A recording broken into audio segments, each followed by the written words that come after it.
and welcome to our Real World Conversation. I am here with Elizabeth Harrin, who is an amazing expert in this space of project management. She has a framework, and we're so excited to have you here with us. Would you mind starting by just like the 2-minute, your 2-minute bio?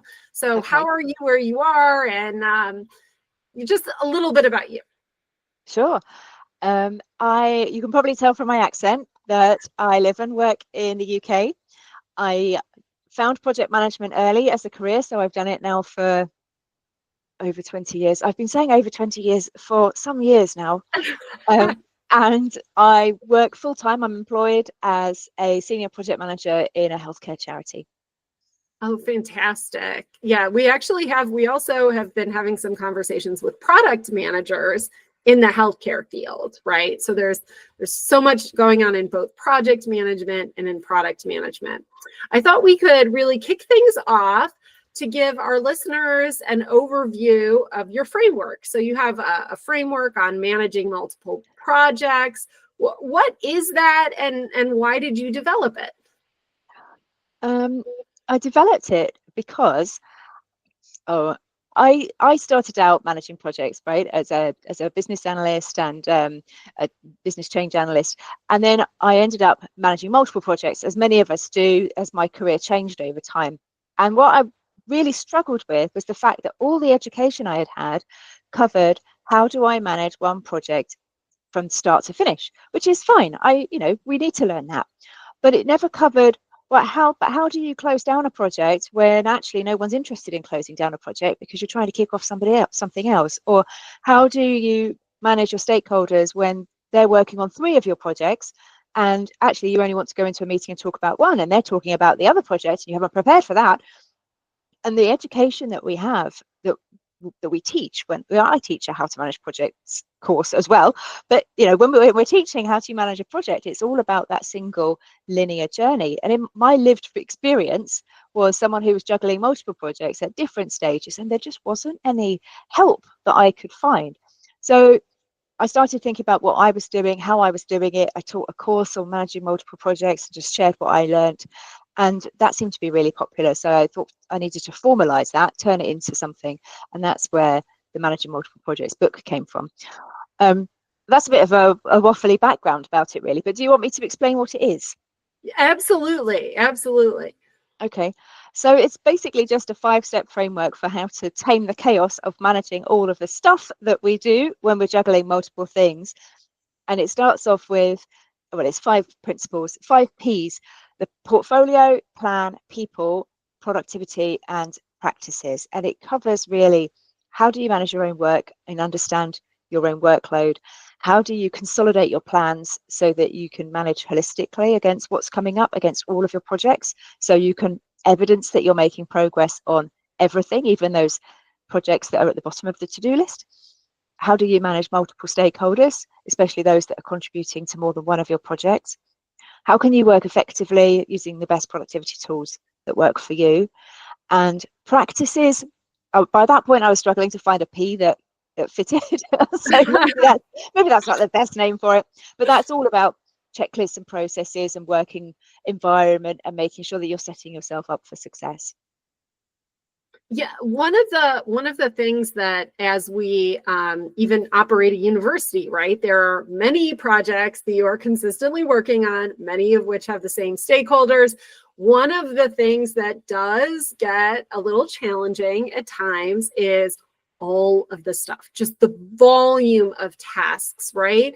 And the ability to juggle those things across brings up this like portfolio concept, right? So can you talk a little bit more about the portfolio approach in your framework, and how do we move beyond list anxiety, right? I love a good to-do list, but there are things that show up every day, and it gets hard, right? It is hard. And I think one of the things that is hardest when I'm mentoring project managers is I say, so what are you working on? And they'll say, oh, the top 3 things. But actually, when we sit down and write down exactly what they're working on, There are projects that have only just kicked off, or the projects that are initiate, like ideation, business case stage, that may or may not go anywhere, but are still taking hours of the week.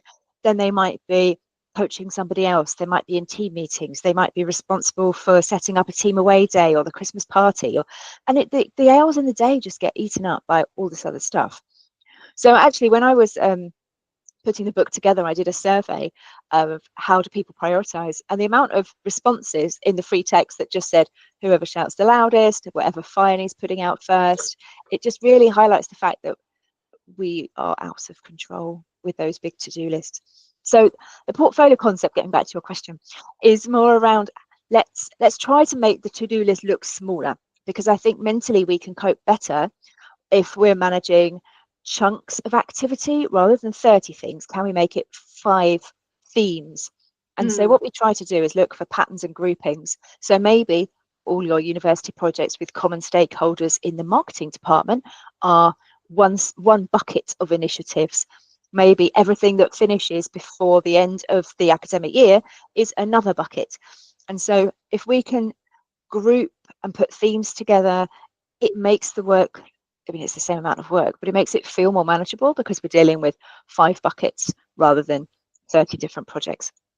So we're trying to look at it as if it was within an office environment. You might have a portfolio of projects that your whole division is working on. And if you think about your personal to-do list as your personal portfolio, you might have connected projects for a certain client, projects that use a certain software. However you want to group it, honestly, it doesn't really matter.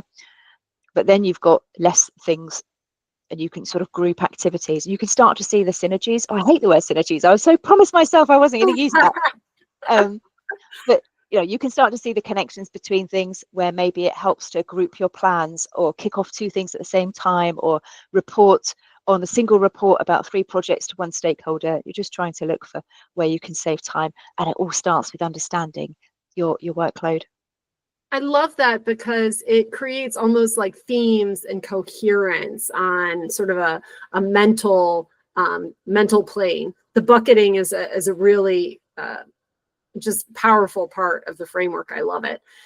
So productivity, we are constantly talking about what is doing the things that matter most, right? Like making sure it's not just activity, it's productivity.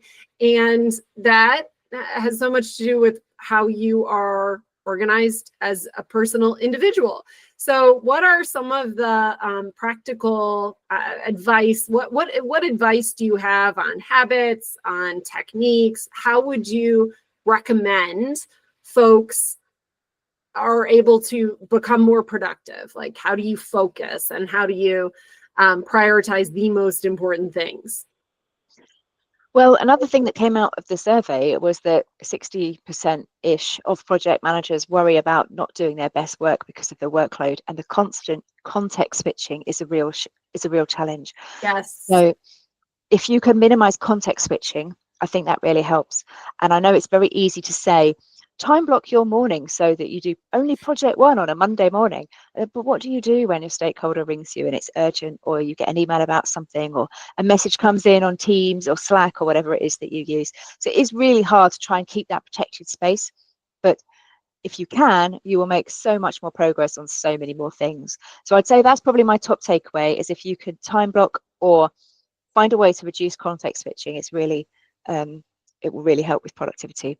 Oh, absolutely. Absolutely. I think that's something that I struggle with as well. And I know a lot of people do. That time blocking is brilliant, because the context switching, I mean, there's so much neuroscience behind that too, right? Is that Yes.